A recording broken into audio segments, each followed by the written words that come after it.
So we're back again. We've got Kate Percy with us today, who I randomly found on Facebook and just made friends with, and then realised when I kind of stalked her Facebook page what she did and got very excited because we were coming up to this summit. I thought she would be brilliant to interview for this summit, so no pressure there. Kate has created Go Bites, which are an energy. I'm not going to talk too much. Kate's created Go Bites, are an energy food for when you're on the go. She's an author of Go Faster Food, and I'm going to let her talk about that because that's amazing. On the reasons why it came about, and then Cook 5 with Kate Percy, which is like the educational, bringing skills to kids and stuff to right. So I tell you what, I'm going to shut up. Why don't you give us your background and how you got to where you are and what you do, and feel free to plug away because it's all amazing. Right. Okay. Hello. Well, yes, my name's Kate Percy. I just as a quick overview of what I do, it can all be encapsulated in one word, and that is inner joy. So I'm here to help you discover your inner joy, inspire you to find out what this inner joy is. And for me, that's something that I discovered maybe 20 years ago or so when my husband was training for the New York Marathon, and I changed his diet, and my family and myself and my husband all had this kind of renewed energy, and I started running. So inner joy is great taste, good energy, vitality, and happiness. And so I deliver that through the books. So the Go Faster Food, and the latest one, which is Go Faster Food for Your Active Family, which is more focused on active families eating together, and but safe in the knowledge that you're fueling yourself well for whatever sports you're doing. And then recently we launched these Go Bites, which are yummy little energy balls, completely natural, made with a combination of dried fruit, dates and raisins, oats, and nuts. And they're great for a healthy snack, lunch boxes, work snack, really good work snack, and also for your gym bag or when you're running. And then we also have an education program which has developed over many years. It started off called Eat Like an Athlete, and we used to go into schools using sport as a hook to get kids engaged with what they put in their bodies, really. So they didn't have to be necessarily sporty, but we use kind of football stars and dancers and athletes to kind of inspire them to think about, oh, well, if they eat that, maybe there's a reason behind that. And that has developed into the Cook 5 with Kate Percy, which is our initiative for every child in the country to be able to cook 5 meals before they leave home. And literally so many people have said to me, oh, I wish my mum had done that. So we've piloted that in a couple of schools, one in a very deprived school here in Bristol, so I'm in Bristol, and one in a school in London, and we are kind of putting it all together at the moment. We're going to set up a charity to deliver that. So that is it, really. Yeah. Right. Yeah. I was waiting to see if there was any more that you've been doing. There is lots more. I could keep going forever, but you get bored. It's interesting. I don't think so. No, I don't think so either. The Go Bites, because I get asked a lot. In fact, we were talking about it, Angie, weren't we, in one of the interviews? People not knowing quite what to take with them on their runs and not wanting to suck the gel out of a packet, and that not being their ideal, wanting something more natural and stuff. And I was like, get Percy, Go Bites. Yeah. It's that thing when you said real food, that's kind of what it natural food. It's what what we're tending to lean towards now. So yeah, that really I think my so. ears up. I'm a real advocate for the phrase real food fuels you better, because I think, you know, our bodies are developed to digest real food, and then suddenly we give them these, you know, and we're doing all this exercise to be healthy, and Yeah. then we put these glucose filled gloop in our bodies, and for me that just went straight through me. So my first marathon, which was 2004 in New York, I can say that I would have done would have done it 7 minutes faster because I spent 7 minutes on various portaloos because the gels just, you know, I hadn't trained with them. I was a complete novice then, but the gels just went straight through me, and it was quite nasty. And ever since, you know, that's part of the reason why I developed the Go Bites was to have something proper that's going to give you really good fuel on the run. Because, you know, dates. Have you seen? I know we're not meant to mention his name any longer, but Djokovic, when he was at Wimbledon, it was on the last game. It was in the finals, as a fifth set or something, and he had a date. And they do just give you really, really good energy. And it's not a spike, you know, it just it sustains you. So if he eats them, then There must be a reason. Work for him, I'm willing to do it. But you wanted to kind of, obviously we're talking about women running in menopause time and all that kind of stuff. And when we initially chatted, and just before this, you basically said, I've got a lot to say about that. I'm just going to give you the floor. Just give you the floor. How do things change? What do you know? In fact, I'm not going to put words. Yeah, I suppose I think I've been through it and come out the other end. I think it's coming back though, so you can never be absolutely sure. But I have managed to get through the whole thing without any drugs, which I was really keen to do. But now I'm kind of thinking, well, maybe maybe that was unnecessary. I'm not sure, but anyway, it didn't seem to be. I know every woman is affected differently, but I really do believe that I helped myself along the way by being active, getting lots of fresh air, running really as much as I could do, and also doing strength training like Pilates. I got into Pilates, and eating the right types of food.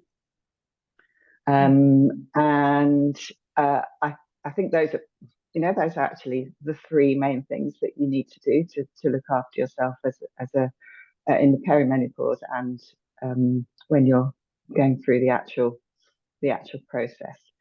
And it's really difficult because many people, including me, suddenly find exercise really hard.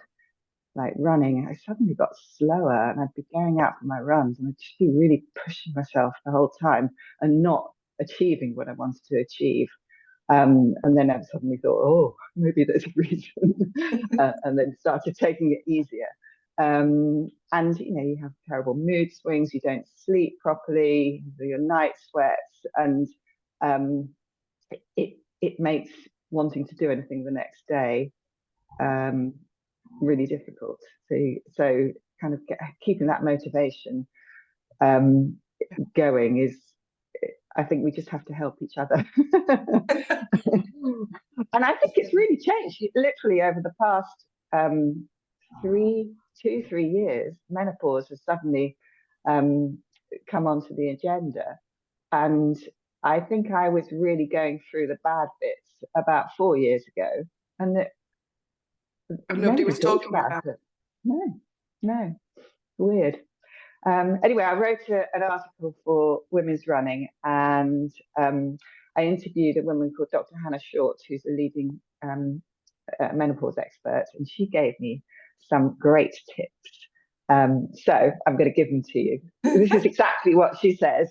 She said there's evidence that eating a diverse range of plant-based foods can alleviate symptoms, particularly leafy greens and dark-coloured berries. Be kind to yourself too. Carving out me time, doing something you enjoy, can regulate your stress response to symptoms, whether it's playing an instrument, having a bath with essential oils, I like that one, or walking or running in nature. Get outside into the morning daylight every day, whatever the weather, for at least 20 minutes each day. It can help your circadian rhythm as well as your metabolism.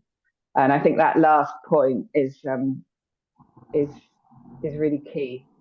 Whatever you do, just get outside and get some fresh air. I think, sorry, I was just going to say, I think everybody we've spoken to has really, even no matter what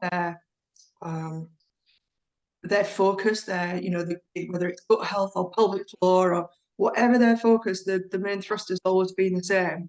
Get outside, look after yourself, eat proper food, and do some exercise.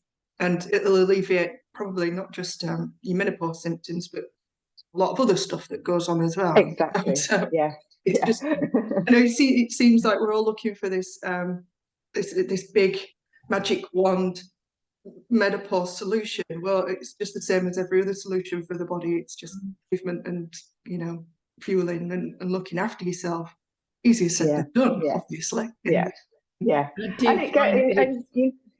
was going to say, I do find that it's like we know what we should do to look after ourselves, but at menopause, and particularly perimenopause, it's a time when we need to kind of revise what we're doing, because a lot of life stuff has happened to get in the way of that. And I term it as giving ourselves upgrades in lots of different ways that we're looking after ourselves.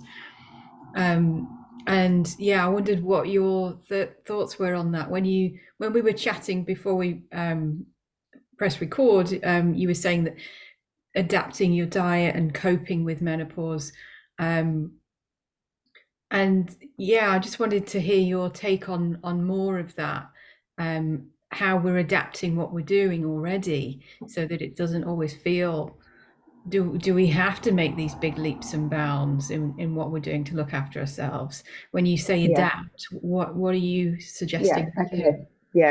And one other point to add to yours is it's kind of often coincides, if you've got children, with when they leave home, and that's quite traumatic. So there are so many things going on in your life outside feeling that your body's changing, and that can make things much harder. So yes, adapting. I think bite-sized changes. You might, although there might be things that you're already doing that are great as well. It's recommended that we should eat, and again, just generally, whether you're menopause or not, more plants and less meat. So research suggests that women who eat a more plant-based diet have fewer menopausal symptoms. I personally love my meat, so that is difficult. But when they say plants, they're not meaning just vegetables and fruit. They mean whole grains like oats, pulses, lentils, beans, nuts. So it's not just broccoli. And also brightly coloured fruit and vegetables. So lots and lots of different colours, and the more diverse diet you have in terms of colour, the more diverse your lady's going to be talking about the gut microbiome, but the more diverse your microbiome is. And again, your gut microbiome can be affected with a decrease in estrogen. So it's important to look after that. So that's the first one, more plants, less meat. Second one is it's actually really good at this stage to eat carbs and eat fats. So when I say carbs, I mean complex carbs, and fats, plant-based fats, and oily fish. So not junk food and refined carbs. I was just going to say, not cheesecake. Just sit there and eat. No, and hot cross buns. Hot cross buns are out, my downfall. So root vegetables, beans, again, oats, whole grain bread, sourdough, like seeded sourdough, bread like that, avocados, good quality olive oil, salmon, sardines, oily fish. So that's number 2. Eat carbs, less fat. Eat carbs and fat, rather.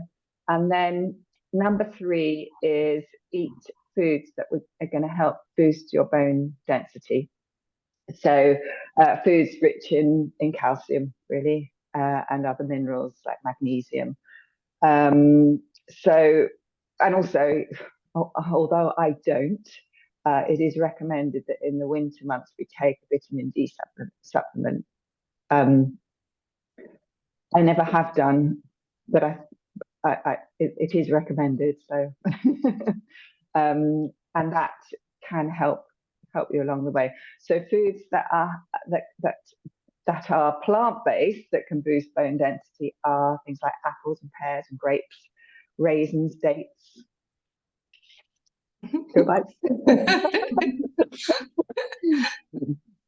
Beans and lentils, nuts, rather than kind of getting your calcium from red meat, and just cut out all those sort of fizzy drinks and alcohol, I think, as well. So other foods that can boost your bone density are sardines and pilchards, basically oily fish. So it doesn't have to be expensive. Sardines on toast is a really, really, really good thing to have at this stage in your life. And then number 4, so we've had more plants, less meat, eat complex carbs and healthy fats, eat foods to boost your bone density. And number 4 is eat foods that are phytoestrogens. So phytoestrogens are basically foods that are high in estrogen, like soy milk, soybeans, edamame beans, however you want to pronounce them, which are basically soybeans, seeds, so sesame seeds, pumpkin seeds, sunflower seeds. You just sprinkle them on your porridge in the morning, or on your salads, or however you like them. Or you can put them in if you are a fan of seeds and nuts, just empty the packs, put them on a big tray, put them in the oven for 10 minutes, sprinkle some salt or whatever you fancy, some spices, and then you can eat them as snacks. They are high in fat though as well, so they're pretty calorific. So it can be tempting to eat them by the handful, but you only really need a handful a day. And then flaxseed is really good. Yeah. And green leafy vegetables as well. So those are the 4 kind of main adaptations that you can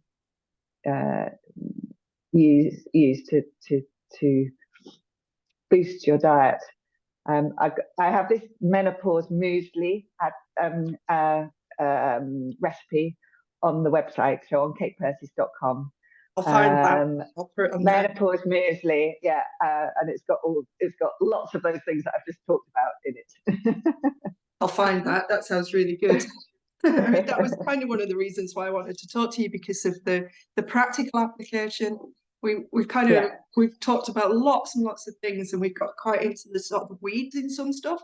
But it's nice to take that wider overview and actually tell people this this is exactly what you can have, you know, a flaxseed, and this is exactly what you can do with it, and exactly where you can put it in your diet, and how much within reason, you know, that kind of stuff.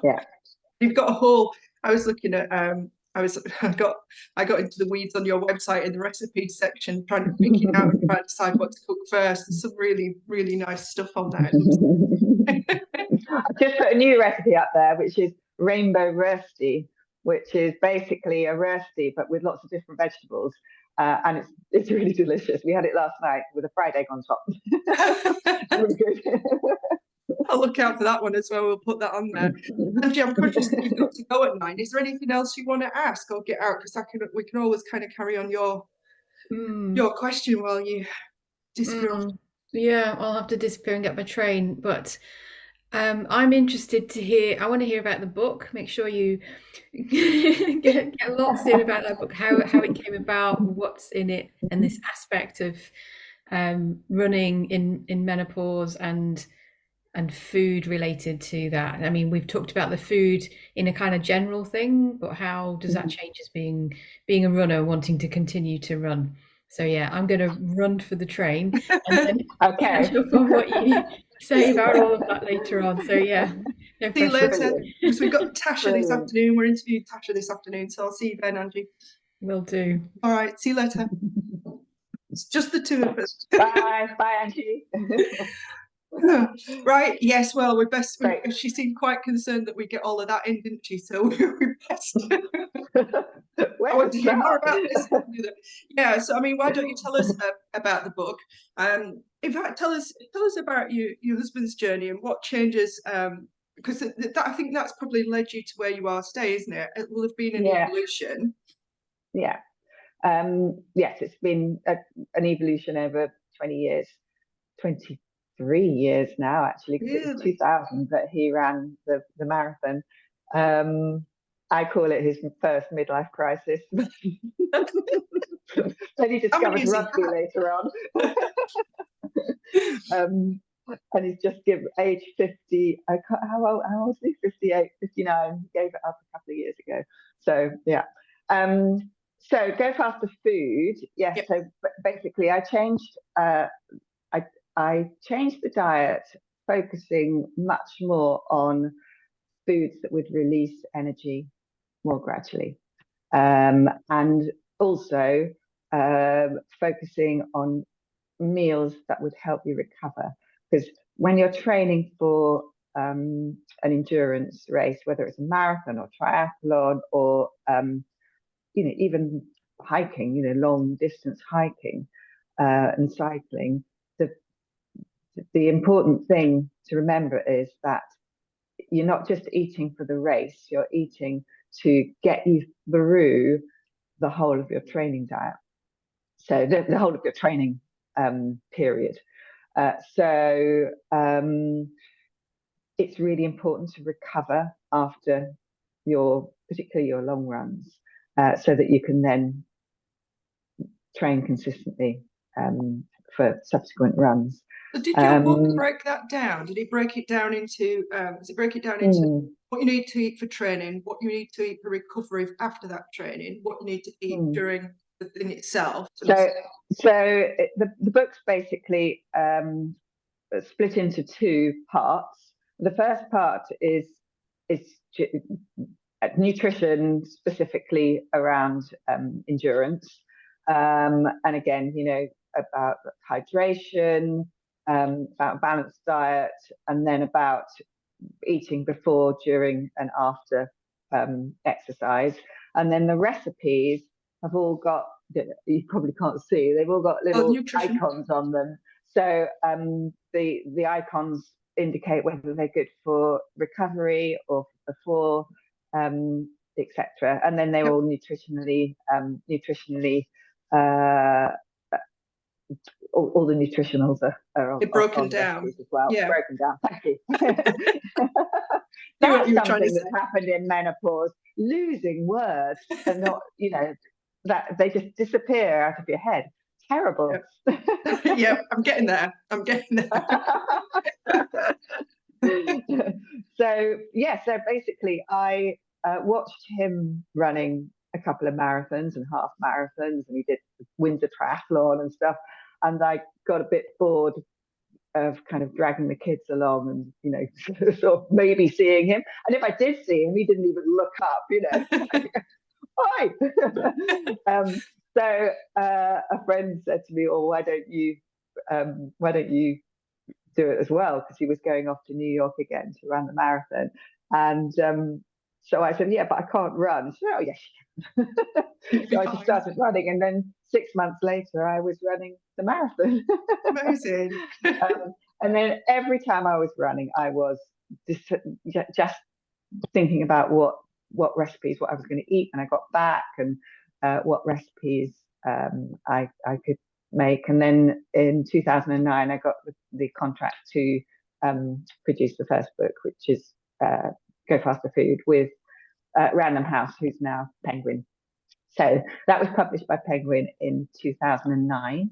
And then that's when the kind of career as a food for fitness journalist started. So I started writing for the likes of Women's Running, Running Fitness, it doesn't exist now, Runner's World, The Great Run.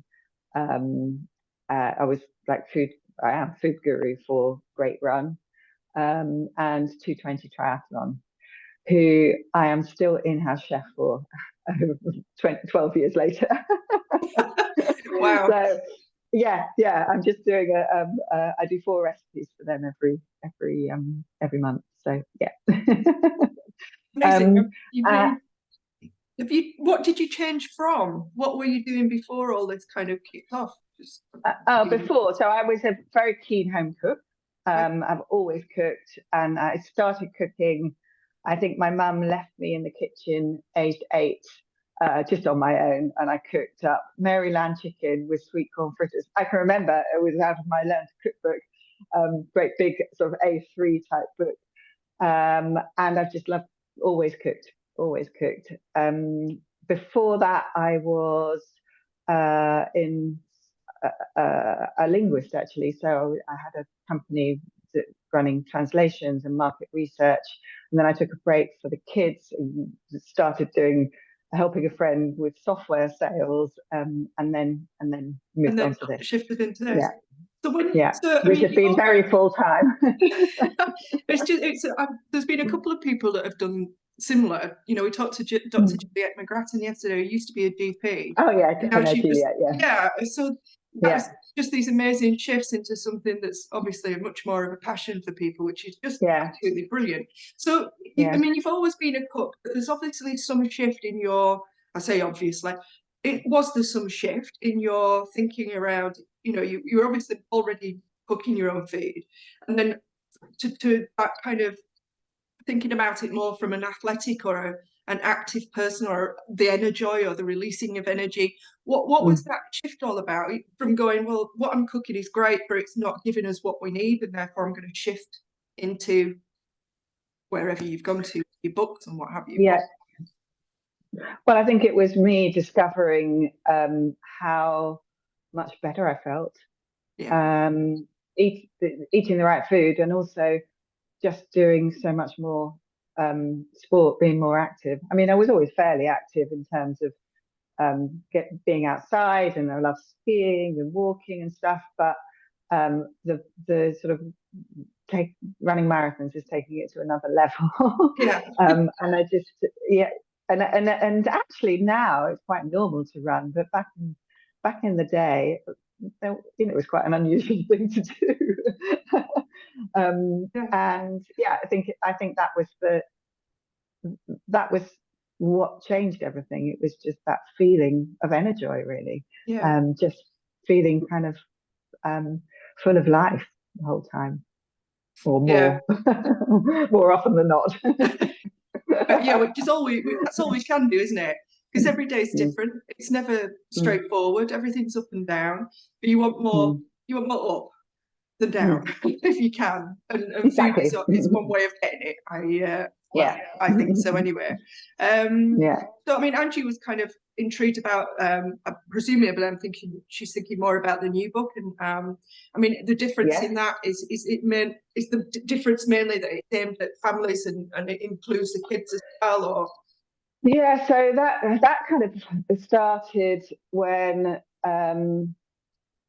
so I was on the touchline watching the boys play rugby, and then or I'd be at the swimming pool watching my daughter was a really keen swimmer, and everyone would be saying, well, yeah, but what can I feed the kids? What can I feed the kids? They're always hungry, and so I started thinking about, well, how does that differ from what we're eating, and how can you get better food into an active child who's really keen on their sport, and so I started developing recipes, trying them out on the kids and all their friends. And that book, Go Faster Food, it started out as Go Faster Food for kids, actually, and then morphed into Go Faster Food for your active family, because people were saying, well, actually, I feel that the recipes in here are, the kids love them. The kids actually love cooking them as well. But we can eat them as a family.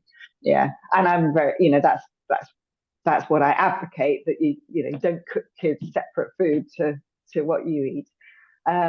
So I suppose the big difference is that again, it's a book in two halves, and the first half is more, it's how to translate a balanced diet, I suppose, into real food, and particularly with a focus on growing children who are doing lots of activities. So you need calories to fuel their activity, but you also need calories to fuel their growth, and that's, I think, there's a big problem that kids who are really, really into their sport often get injured, and that's often because they're not eating properly, sadly. The book also has ambassadors, so all doing all different sports. That's Jake, who's a kayak, what do you call it? Freestyle kayaker. Then we've got a rugby player. We've got Lucy Bryan, who is, what page she's on? Can't find the page. Here we are, Lucy, who is a pole vaulter who was trying for Rio, and just missed Rio by 10 centimeters, I think. So it has these various what we call Go Faster Kids, who are in there to inspire other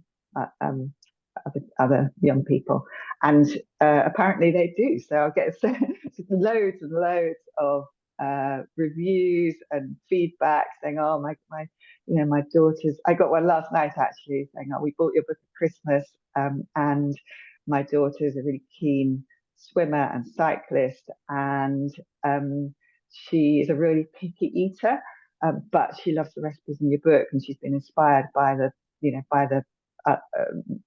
the ambassadors, and she absolutely loves the apple pancakes, and she's cooking them herself. So it's like, oh, this is, that was the intention of the book, and we're achieving it, which is great. Yeah, it is. It's really good. I mean, it's not just inspiring young adults and children to kind of cook their own food. It's inspiring adults and women around menopause to cook their own food, because some people, still don't, or don't know how, or don't know where to start, or don't have time, or Also, I think if you have children, then they leave home and there's just the two of you, or just one of you, you don't bother cooking as much. You can fall into a bit of a cycle, a downward cycle. Yeah, agreed. Absolutely agreed. My partner's away often during the week, and I have to really give myself a kick to kind of you know, make something. Not eat toast. Yeah, just not sitting. I'm fairly good, you know. I make a massive bone broth on Sunday, so I've got that for like a whole week. I can't just find myself sitting there drinking bone broth and think, oh, I can't be bothered with it, which is not great either. But it's so delicious and so healthy. That's great, and it's also fantastic for menopause. Oh, fantastic for your, but yeah, fantastic for your bones as well. It's got depending on what you've made it with, but you know, you've got collagen in there, and it's really good. I had a whole cup of chicken stock yesterday for the same reason. It was just so delicious. I was freezing cold. Yeah. And I knew it was good for me. So yeah. Yeah, it's one of those things. I mean, I've been vegetarian for a very long time, but even I could see, even I felt the benefit of, you know, when I started making bone broth, because it was mainly the meat and the technique that I didn't like. So I could just about cook with bone broth, weirdly. But just going back to that, you mentioned something from the previous question. If there was a question there, I think I just gave you open floor again. We're talking about injury, and I mean, you were then talking about kids getting injured in their sport because they're not eating properly, but that just sparked my interest in terms of, I mean, that applies throughout the lifespan, I assume. And I just wondered if you could talk a little bit more about food and injury prevention. It's never, I mean, it makes sense, but it's never been sort of on my, not a nutrition and dietitian. I focus mainly on movement and helping people get stronger and more resilient. But food seems to be, that's an interesting kind of angle.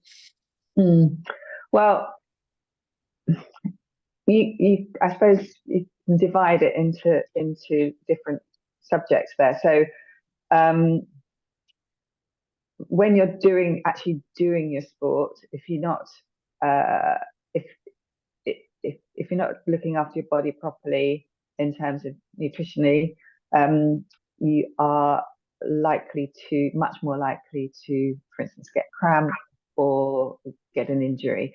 So, and that's particularly focused on hydration as well. So if you're not well hydrated, then you're more prone to picking up little niggles or getting an injury. Everybody's very different when it comes to hydration. So we all have kind of individual requirements. So the best advice that I can give to check that you're hydrated is the pee test. So just check your pee, and if it's dark, it means you need to drink more. So particularly in the morning, you might wake up and you go for a wee, and it might be really dark because you haven't drunk anything overnight. So if you rehydrate, you'll then see, you know, an hour later it'll be much lighter. The ideal color for your pee is a kind of pale, as pale as possible, really pale straw-like color. And if you go out and do exercise, it's a good idea to check the color of your pee before you go. I don't know about you, but before I go for a run, I have about 4 wees, just because I don't want to stop on the way.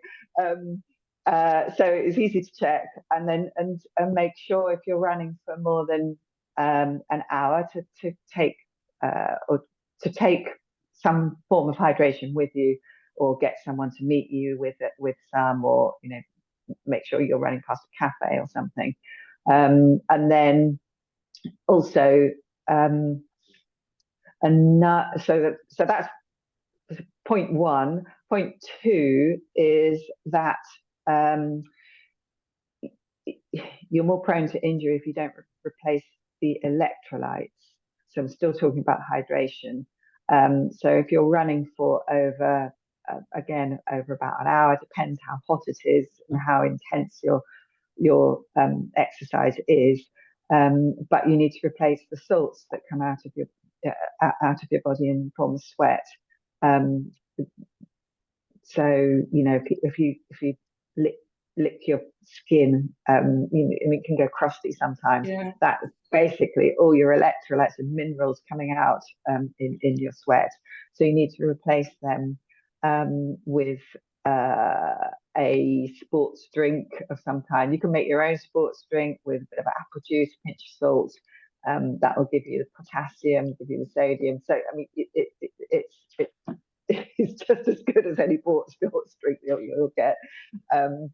But that's really important to do. And also, when you come back from whatever you're doing, whether it's a run or a cycle ride or anything where you've sweated a lot, some kind of aerobic exercise, it's really important to replace those electrolytes, and they will help you not get injured while you're out there and afterwards. And then recovery. So point 3 is recovering properly after exercise, and that will help prevent injury as well, because if you eat a combination of carbohydrate and protein, the carbohydrate will replace your energy, replace your glycogen, which is like the most accessible form of energy, and the protein will repair your muscles and help rebuild them. And if you don't do that, you will just gradually become depleted in glycogen, and your muscles will get will be damaged rather than basically every time you exercise, your muscles are slightly damaged. So you need to replace replenish with protein to repair those muscles. Yeah, and build them up again. You know, if your nutrition's not on point, you've got that aspect of degraded tissue, I suppose you could call it, or they call it a catabolic state, don't they, where you're not rebuilding that which you've torn down. But even just from a simpler point of view of if you're not fueling properly, just the fatigue sets in a lot quicker. You don't have the same amount of fluidity or efficiency in your movement. It sounds silly, doesn't it? I really kind of spent a lot of time thinking about it. But aside from anything else, simply not having the right nutrients in your diet to rebuild what you are working all the time and leave you in a more vulnerable state. And I think exactly. I know a lot of runners who run fasted and aren't fueling before they go out. Do you have anything to say around that? I mean, and this is, again, we're not saying that there's any right or wrong. We're just, and everybody's different.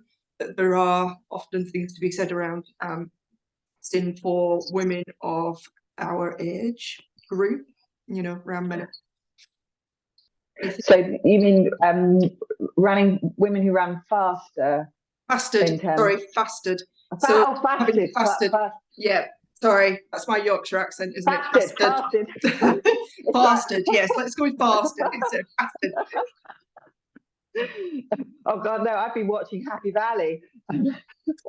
Oh well, yeah. I've got Yorkshire on my brain. Oh, you'd have really struggled with me if you hadn't been watching that.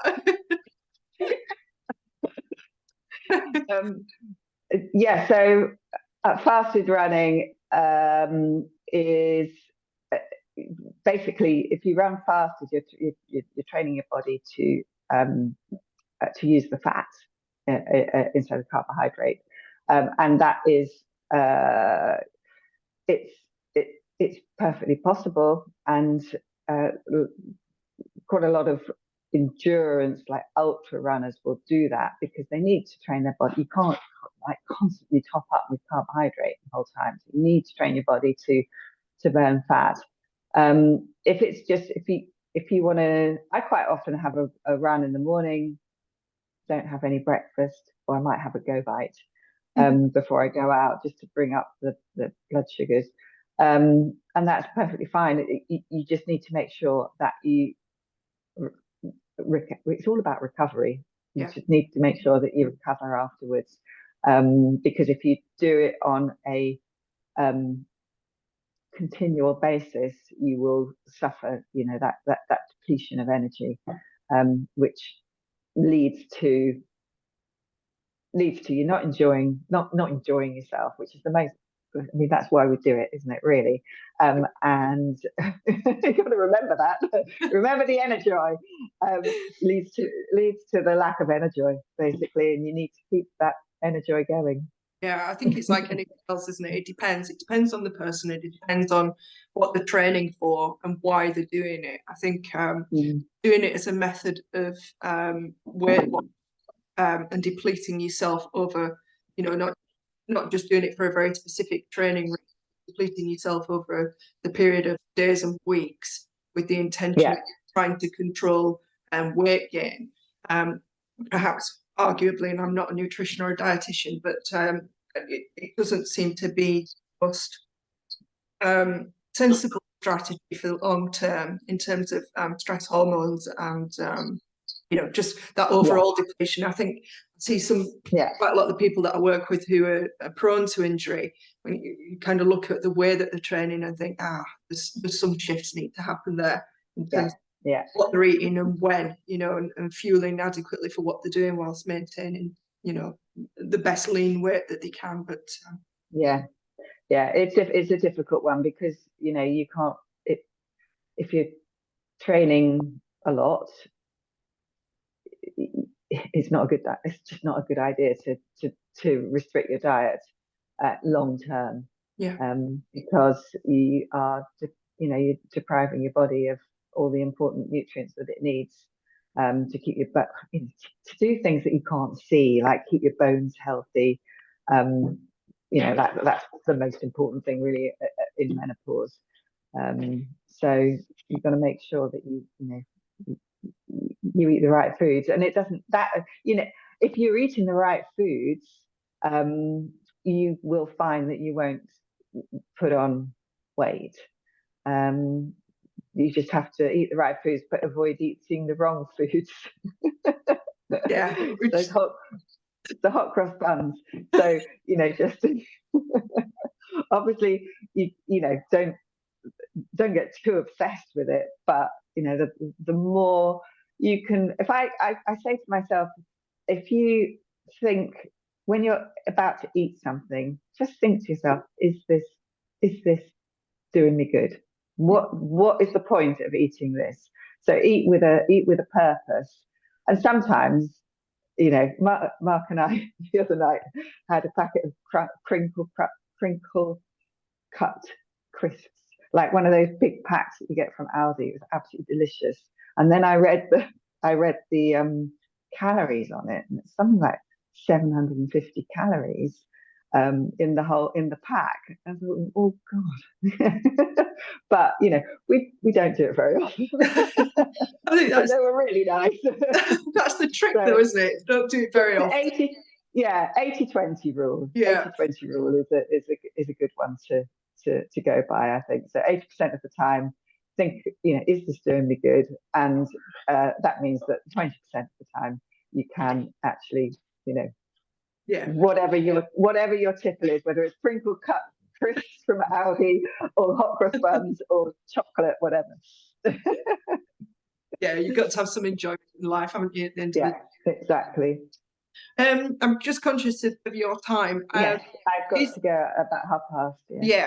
And is there anything that we've not kind of covered that you wanted to talk about? Do you know what? I could talk forever about the food industry and how cynical it is and how difficult it is to get a really healthy, great taste award-winning product onto supermarket shelves. But maybe we need to do a follow-up. We need to do a follow-up. But if you want to buy Go Bites, they are on Amazon and on our website, katepercys.com. We're not in any of the major supermarkets yet, but we're working on it. I think most people are used to buying stuff online these days, aren't they? So I don't think that's a massive issue. So it's just give your website out again, where you can find all the recipes as well as the Go Bites. www.katepercys.com. katepercys.com. And then we've got katepercys.com. We've got books on there. We've got it in digital format if you want. We've got like trial packs that you can try all the different flavors and all sorts. So, and of course, recipes and nutrition advice. And we've got some free downloads as well for the Cook 5 with Kate Percy. So if any of your ladies have got children they'd like to sort of do some cooking with, you could try those first. Oh, that's brilliant. That's great. Wonderful. I'll put all the links on with the interview as well. I can't remember when I've scheduled it for. It's towards the end of the week because I knew we were moving it to today. So I'll put all the links on there as well. Yeah, and